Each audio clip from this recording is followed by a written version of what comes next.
Chronicle Network. I know what you all are thinking.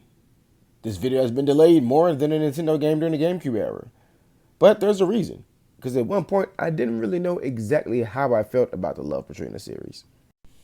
I went in looking at it as like the Phantom Mirage sequel. This is Sarai's story, and I could not have been any more wrong. But that's not a bad thing at all. But let's back it up a little bit. You know how we do this. Let's give a little synopsis first before we jump straight into the review of what I liked and what I didn't like. The story begins when Tsubasa, who's played by Miyu Watanabe, meets up with an inhabitant from planet Mimi Pyoko, which is Love Pyoko, which is either your least favorite or your favorite character on the show. Either you love him or you hate him. There is no in between. This is the most polarizing character on the show. I don't know anyone who's lukewarm on Love Pyoko. Then, of course, in true Magical Girl fashion, she ends up getting powers for reasons I don't really remember. I feel like it was just, hey, you're the main character, you're protagonist, you have that thing that I'm looking for, whatever it is, be a magical girl and help my planet or something. I don't remember. Then you have Sarai, who, as you know from my Phantom Mirage review, is played by Lena Yamaguchi. She shows up and we find out what school she was going to after the events of Phantom Mirage, which just happens to be the same school that Tsubasa is going to. And for not random reasons, at least, she decides, hey, I want to be a magical girl. I'm going to sit here with a megaphone and shout and scream for LovePatrina until they notice me. Now, this part at least makes sense, because if you watched Phantom Mirage, who did Sarai hang around? That's right. She hung around people that were basically a bunch of cops, more or less. So, of course, she'd want to be a magical girl that was like a police. So, at this point, you have the copy-paste routine that's going to be the bulk of the episodes down, where it's like, hey, random person has things that they're passionate about, they turn on, because Waru Pyoko, which is like the negative version of Love Pyoko, I love Waru Pyoko, mind you, sends his 3 minions, whose names are, wait a minute, let me look up their names. I really don't remember their names. Here we are. The villains, the Waru Pyoko done, whose names were Warine, Pack, and Rencho, after a quick Google search. I don't remember those names at all. Needless to say, they're not as memorable as the group from Phantom Mirage, which was Gyane, Abe Kobe, and Magyaku. Those ones are iconic and memorable. These villains, again, I love Waru Pyoko, but their villains, not as memorable. As for their Zordon character, as I call them, they had Loveji, which is not, well, he's not as memorable as Fundy, but I mean, come on, who can be as memorable as Fundy? He's played by Mandi Sakaguchi. He wasn't as memorable, but I remember his name at least. And so for a handful of episodes, we get into a routine of Pakun takes over somebody and makes them turn evil, or more or less make them turn against their passion. And dang it, Takara Tomy, you missed a product placement right there. It's been a perfect time to take something from the show and make it into a Taria hat or whatever. Because this little Kermit the Frog, Sergeant Carrero alien thing that's lashed onto their head, like I wanted one. I wanted one of those so bad, and they don't sell them. You missed an opportunity. What were you guys thinking? And then in comes member number 3, the coolest character on the show. I mean, this is their Saki. This is their Saki character, the cool character. And dang it, man. This, if it was not for me following Sarai to get to this show, I'm pretty sure that my favorite character probably would have been Kohana, who is played by Yui Yamashita. Kohana takes the word flower power to another level. She just makes it cool. Like, all of their powers are kind of gimmicky and silly so far. We got more coming. But I feel like of the powers they have at this point in the show, she has the best ones, even though they're plant-based. I mean, she turned one person's hands to cactus so they couldn't touch anything, including their own face. That was both cool and funny at the same time. Also, she has the coolest pose after she does her henshin. Again, if I didn't follow Sarai here, Kohana would be my favorite character. Now, that leads us into one of my biggest gripes with this show. Oh, man. Anyone who knows me knows that I love Shin Megami Tensei and the Persona games. And one of my favorite characters from the Persona games is Futaba. They had a chance. They had a chance to have a character that was very similar to Futaba that stayed back at the base and did like stuff at the base to help the people in the field. And they went and screwed it up by turning her into a generic magical girl. I think we all know who I'm talking about. Yes, I'm talking about Lovepat Shine. She is my least favorite thing about the entire show. The entirety. I can't think of anything that I hate more about the show than the fact that they turned Sora into one of the LovePatrina members. I wanted her to stay at the base like Futaba. That would have been cool. There would have been a unique spin. It would have been somebody different. I mean, yeah, they had Hayato, but they could have had another person. They just... And then they made her overpowered with the lightning and stuff compared to other people's powers. And I'm like, you're trying to make me like this character. But I don't like generic magical girl. Even though she's played by my third favorite member in Lucky Lucky, because number one is a tie between Rin Yamaguchi and Tsubaki Nagayama. Yura Sugura is my number three. But why? Why? I almost feel robbed more than whatever the heck they did with Toa in Phantom Mirage. Yotsuba was like just a boring character, but I didn't hate her. I just thought she was boring. But I hate Lovepat Shine. I do not like the idea of this character. Love Sora, can't stand Lovepat Shine.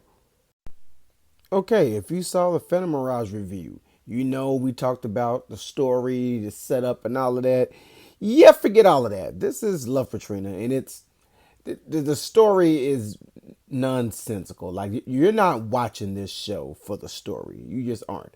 Because it's more focused on the characters than it is an overarching narrative. All things considered, it's a pretty good show.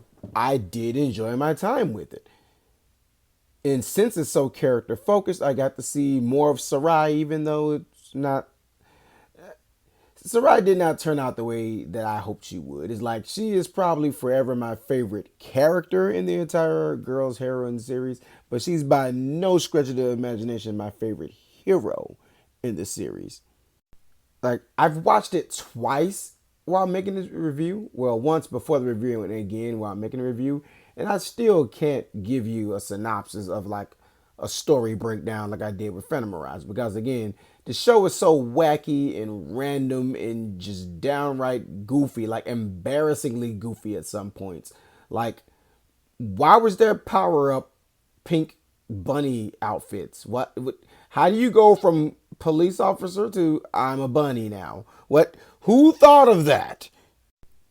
And then there's the little floaty fua cloud thing at some point. So I'm like, they make sure they remind you who the target audience is for this show. Because while Miracle Tunes and what I've seen so far of Magi Majo Pures and Phantom Mirage and even Kirameki Powers, it seems like they aimed at a slightly, very slightly older audience. This one is like smacking you in the face with, oh, this is aimed at the babies. This is aimed at like the kindergartners, first graders, second graders. Because the cloud, man, the little fua cloud thing. Why?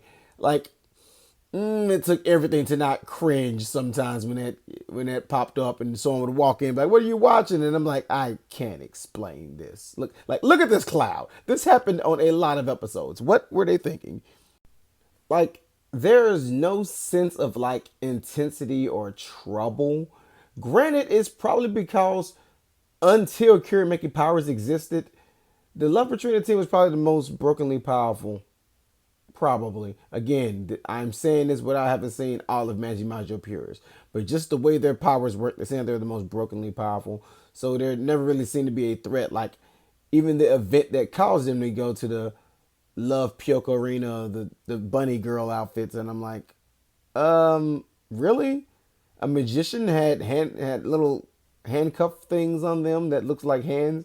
And they couldn't break out of handcuffs. So they turned to rabbits. That didn't seem like a moment that should warrant a new transformation mode. Coming off the heels of Phantom Mirage, where Sarai was the villain and turned their hearts to stone, so they had to have Kumachi go in there and suck the stones off of the hearts with the vacuum cleaner before they could actually purify the people. Okay, that made sense. You need a power up so you can be able to do that. That did not seem to be a perfect time for a power up. Like we're gonna power up because we're handcuffed. I don't know. And then there's the whole thing with Satan, not to be mistaken as Satan, but Satan. Was that supposed to be a serious moment? Because I didn't feel the seriousness. Like when this scene in particular, where she just kept taking the love from Subasa until she passed out, and I'm like, and the little pillow-looking hearts popped up, and I get it. I guess I get what they were trying to do, but the show is so wacky and so goofy. There, you just cannot take it seriously. So the narrative is forgettable and not important. However, if you have a favorite member of Lovely and you just want more content, unless you're a Sora fan, it's there. It's just, I mean, there's content galore with Lovepat Shine, but I wanted Sora to say. And they know. They know they messed up Sora's character. They had to know because they had to bring in a boy to do the same thing that she was already doing. If you pay attention, Hayato is only doing the exact same thing Sora was doing. Why couldn't Sora just stay like that and be the Futaba type? But nope, let's bring in a guy who's doing the exact same thing she was doing because we had to make her a generic magical girl. If you are currently watching or listening to this review and you're like, this is all over the place. It started off telling the story, now it's all over the place. Yes, this review is a perfect example of what it's like to watch LovePatrina. It's all over the place, but it's not all over the place bad. That's why it took me so long to like really get my thoughts together for this.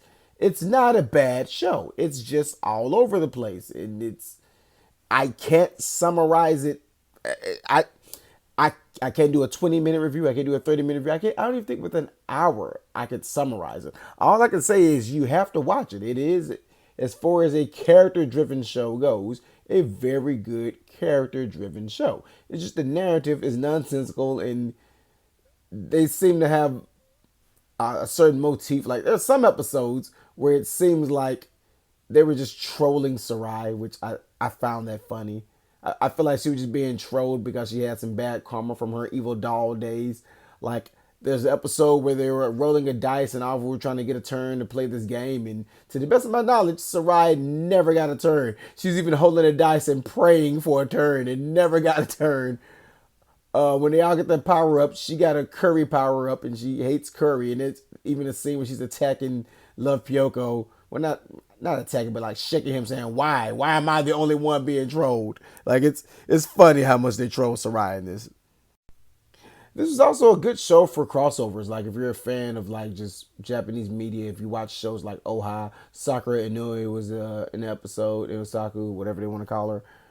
The Phantom Mirage team popped back up, and then everybody who still was left at the time from all the other shows popped back up on one episode. There's like a lot of really cool cameo appearances. There's a lot of cool Waru Pyoko moments. Again, I still forget the three people's name. I have to Google it again every time I think of their names because they're just not memorable. Maybe because all their outfits are the same. And I feel like every other series that I've seen so far, the villains that were not the main villain had unique outfits. They don't really have unique outfits in LovePatrina. They all kind of have like the little silver thing on their head and same color scheme. Whereas even with Miracle Tunes, you had a pirate, you had the girl with the triangle shaped head, and you had the professor. In Majimajo Pures, you had, I can't even explain, all of them were wildly different, especially the deranged count. Oh my god, this guy's my favorite villain. This guy's my favorite villain. I'm not going to get off subject, but when we get there, I'm going to have a lot to say about him. He is my favorite villain. So yeah, when I say the story is character driven, it is really, really character driven, even the villains. So it's not just the heroes. Like every episode is based around something going on with one of the main characters or a side character. Like if there's a character you like on that show, keep watching it. There's definitely an episode. There's even an episode about Hayato, and I love that. There's an episode about Love G. Like no matter who you like, there are episodes that just flesh out their character. So if you like a really good character driven experience, you will love LovePatrina. If you want a solid, just overarching story that makes some kind of sense, like what I explained in the Phantom Mirage review, this show is not for you. So I guess I kind of have to find a way to wrap this up, or I'll be talking about this forever. I will say that LovePatrina, I did love it. It's definitely not one I hated. I loved it. I'm gonna watch it again, but I will probably never watch it in order again. Probably never. And it doesn't matter because the story is all over the place. I'll probably just remember an episode or remember a scene, and I'll go to that one episode or that one scene because it's awesome like that, where you just, there's awesome moments you just see where they're interacting with each other. Whereas watching it all in order, there's no need to do that. I mean, I'm not against that, but since I've already seen it all in order, I'm pretty sure I'm not going to do that again, because if you watch it yourself, you'll see there's just certain episodes you want to go back and watch again and again and again, the crossover episodes. It's just a really good time. And it is responsible for my favorite lovely song to this day. To this day. Twirling Rintantan.